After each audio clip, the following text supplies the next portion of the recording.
Zouzou, bonjour, Bébête pour vous aider. Oui, mon général. Bien, mon général. Naturellement, mon général. Je fais le nécessaire tout de suite, mon général.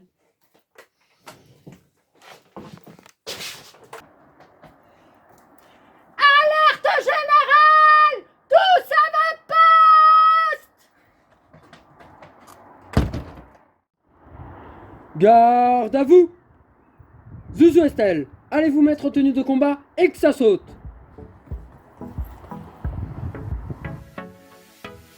Revêt toute l'armure de Dieu, résiste contre les ruses du diable. Revêt toute l'armure de Dieu, toute l'armure de Dieu. En premier, la ceinture de vérité. Eh oh, eh oh. Mes chaussures pour annoncer la bonne nouvelle. Eh oh, eh oh. La cuirasse de justice, le bouclier de la foi. Eh oh, eh oh. J'ai mon casque et mon épée, maintenant c'est l'heure de prier. Dans la foi nous tenons ferme, ferme, ferme contre le diable et ses plans, plans, plans. C'est le moment d'être fort, fort, fort. Il a gagné. Revêt toute l'armure de Dieu, résiste contre les ruses du diable. Revêt toute l'armure de Dieu, toute l'armure de Dieu.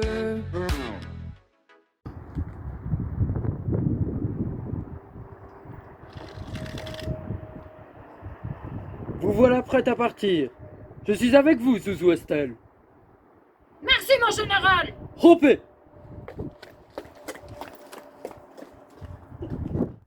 Salut les zouzous, j'espère que vous allez bien. Moi, ça va super, car je suis trop contente d'être avec vous aujourd'hui. Avec les indices que vous venez de voir, je suppose que vous avez deviné de quoi je vais vous parler aujourd'hui. On va parler de ton armure, de l'armure de Dieu. Tu peux trouver cela dans ta Bible, dans l'épître. Une épître, ça veut dire une lettre si tu préfères. Donc, dans l'épître adressée aux Éphésiens, chapitre 6, du verset 10 au verset 18. Je vais te donner le numéro de téléphone de Dieu pour t'aider à trouver les versets du jour dans ta Bible. C'est le 02 49 06 10. Je répète, 02 49 06 10. 02, c'est la partie de la Bible où se trouve notre verset du jour. La deuxième partie, donc le Nouveau Testament. 49, c'est le livre où se trouve notre verset. Le 49e livre de la Bible. Donc l'épître, dans la lettre, l'épître aux Éphésiens. 06, c'est le chapitre de notre livre. C'est le gros chiffre. Donc le chapitre 6 de l'épître aux Éphésiens. C'est le dernier chapitre. 10, c'est le numéro du premier verset du jour. C'est le petit chiffre dans le chapitre. Et comme je te l'ai dit, aujourd'hui, nous allons parcourir plusieurs versets. Nous démarrons au verset 10 et nous irons jusqu'au verset 18. Mais nous n'allons pas tout lire. Je vais te raconter l'histoire. Alors, c'est Paul qui nous explique cela dans la Bible. Paul était un chrétien qui voyageait de ville en ville pour parler de Jésus. Partout où il allait, beaucoup de gens étaient heureux d'entendre que Jésus avait donné sa vie pour eux. Il y avait des guérisons, des miracles et beaucoup de personnes se rassemblaient pour prier ensemble, discuter et s'aider les uns les autres. C'était ça, le début de l'Église. Mais un jour, Paul se retrouva en prison. Il n'avait rien fait de mal, mais les chefs de la ville étaient très jaloux de comment les gens pouvaient aimer Jésus et ils voulaient empêcher Paul de parler de lui. Paul, en prison, ne peut plus voir personne. Beaucoup de gens lui manquent et il ne peut plus voyager comme il le faisait puisqu'il était renfermé en prison. Et beaucoup de gens étaient inquiets pour lui parce qu'ils aimaient écouter les histoires de Paul. Mais Paul, lui, n'avait pas peur. Il n'était pas triste. Il a décidé d'envoyer des lettres à toutes ces personnes pour leur donner des conseils, même de loin. C'est dans une de ces lettres qu'il a envoyées aux chrétiens de la ville d'Éphèse que Paul explique de ne surtout pas se décourager et parle de l'armure de Dieu. La puissance de Dieu, c'est une sorte d'armure spirituelle qui ne se voit pas, mais qui me rend fort pour résister à la tentation. Ce n'est pas contre ceux qui pourraient être méchants avec moi qu'il faut que je me batte, mais plutôt contre le mal et tout ce qui est mauvais. Le diable est notre ennemi, mais nous ne pouvons pas le voir, ni le combattre physiquement. Il faut que je me tienne prête. Comme un grand guerrier de Dieu, je peux apprendre comment revêtir une armure spirituelle qui me protégera. La ceinture d'un soldat romain était très importante. C'est elle qui maintenait tous ses uniformes et lui permettait d'accrocher ses armes. Dieu est fort et puissant. Il est toujours avec moi. Comme une solide ceinture, la vérité de sa parole me soutient et me protège. Le soldat romain portait une cuirasse en métal autour de sa poitrine, des épaules jusqu'à la ceinture, pour protéger ses organes vitaux, comme le cœur. Si l'un de ses organes était touché, sa vie était menacée. Dieu m'apprend à faire ce qui est juste et à être gentil, même quand le diable essaye de me faire tomber. Je garde mon cœur et je démontre que je suis fort avec l'aide de Dieu en manifestant son amour aux autres. Pour un soldat, être bien chaussé était indispensable. Il devait se tenir prêt à partir, n'importe quand, pour des marches très longues. Allez, j'y vais. Je vais annoncer la bonne nouvelle de l'amour et de la paix de Dieu aux autres. Pendant la bataille, les soldats romains se protégeaient en alignant leurs boucliers devant eux et au-dessus de leur tête, la formation de la tortue. Et aucune flèche des ennemis ne pouvait les atteindre. Je mets devant moi le bouclier de la foi pour me protéger du diable. La foi, c'est de faire confiance à Dieu, croire en lui, même si je ne peux pas le voir de mes yeux. Dieu croit en moi et moi, je crois en lui. Quand je lui fais confiance, je suis fort. Les soldats romains portaient des casques en fer pour se protéger la tête et le visage des blessures. Le sacrifice de Jésus protège mon âme, exactement comme mon casque de vélo protège ma tête quand je tombe. Dieu m'a délivré de mes péchés quand Jésus est mort pour me sauver. L'épée du soldat romain, appelée glaive, était très affûtée, très solide mais assez courte et légère pour être facile à manier. La parole de Dieu me sert d'armure puissante contre le diable. Quand je suis tentée de faire quelque chose de mal, la Bible me rappelle ce que je dois faire à la place. Le soldat veut gagner les batailles, alors il fait tout ce que son chef lui ordonne. Maintenant que je porte toutes les armes de Dieu, il faut que je m'entraîne à les utiliser. Je prie souvent et je demande à Dieu de me guider. Un soldat est tout le temps en alerte. Il est toujours prêt, sur le qui-vive, en cas d'attaque. Il faut que je sois prêt à affronter le diable à tout moment. Il faut aussi que je prie pour que les autres, mes amis, en fassent autant. Voilà, maintenant, l'armure que Dieu nous donne n'a plus de secret pour toi.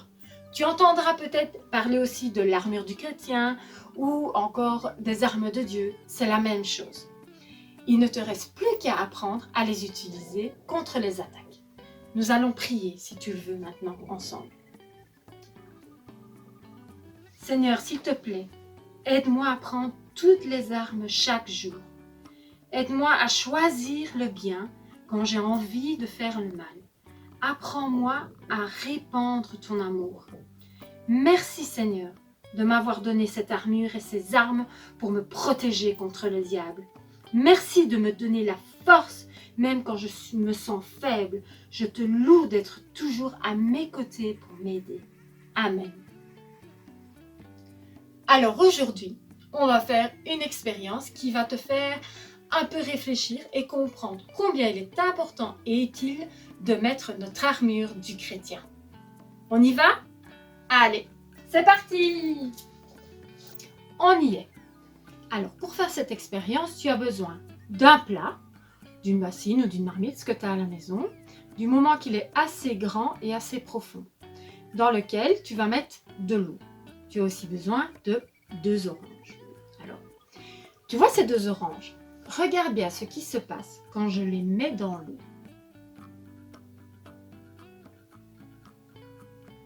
Elles flottent. On peut voir ce qu'on peut appeler leur tête qui sort de l'eau. Tu vois? Ouais. Et tu sais pourquoi? C'est grâce à leur armure.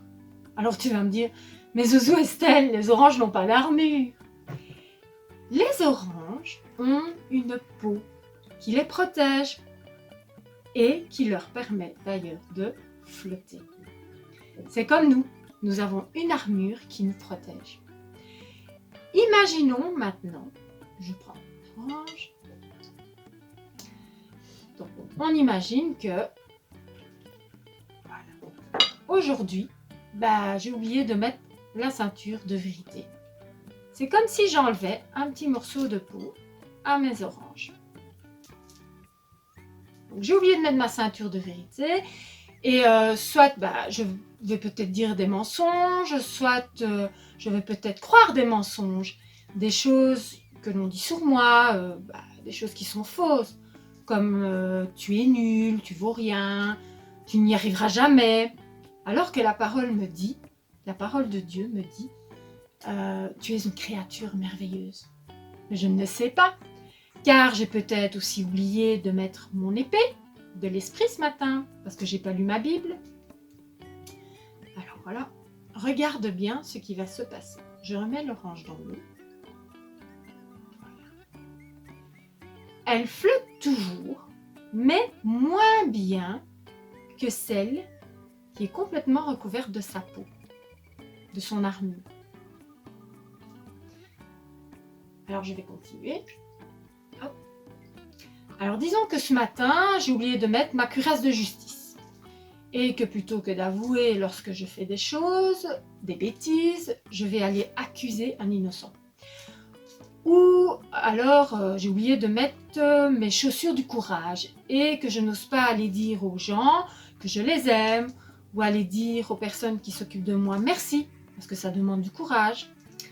Ou alors j'ai oublié de mettre mon bouclier de la foi et lorsque un danger arrive, je panique, j'ai peur et j'oublie que je peux faire appel à Dieu, mon ami, parce que je ne suis jamais toute seule. Ou enfin, j'ai oublié mon casque du salut. Et j'oublie que même si je fais des erreurs, eh bien, je peux aller demander pardon à Jésus. Regarde bien maintenant ce qui se passe. Mon orange, elle ne flotte plus du tout. Elle a complètement coulé. Avec toute l'eau qui est autour d'elle, elle n'arrive plus à garder la tête hors de l'eau. Eh bien, nous aussi, nous avons une armure qui nous protège, à laquelle nous devons penser chaque jour, chaque matin, afin de ne pas laisser les circonstances, les choses qui nous préoccupent, nous dépasser. Ici, ces choses, ces circonstances sont représentées par toute l'eau. Et comme l'eau l'a fait pour l'orange, elle l'a fait couler. Et ça, nous ne devons pas laisser ces choses et ces circonstances nous dépasser. Voilà les amis, j'espère que vous avez compris maintenant l'importance de mettre l'armure du chrétien. Alors en bonus, tu pourras trouver un lien à cette vidéo qui va te permettre de construire ton propre petit soldat pour bricoler un peu. Alors, tu l'imprimes, tu coloris, tu découpes et tu l'assembles.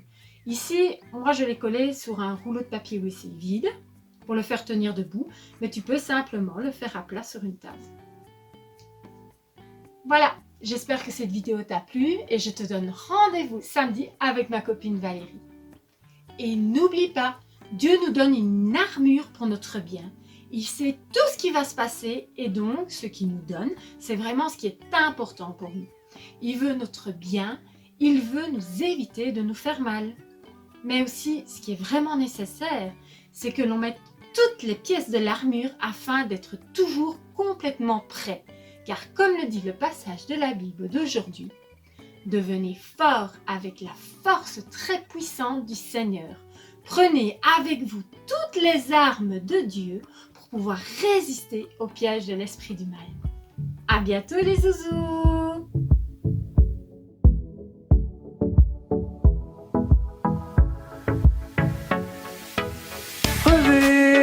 toute l'armure de Dieu. Résiste contre les ruses du diable. Revêt toute l'armure de Dieu, toute l'armure de Dieu. Revêt toute l'armure de Dieu. Résiste contre les ruses du diable. Revêt toute l'armure de Dieu, toute l'armure de Dieu.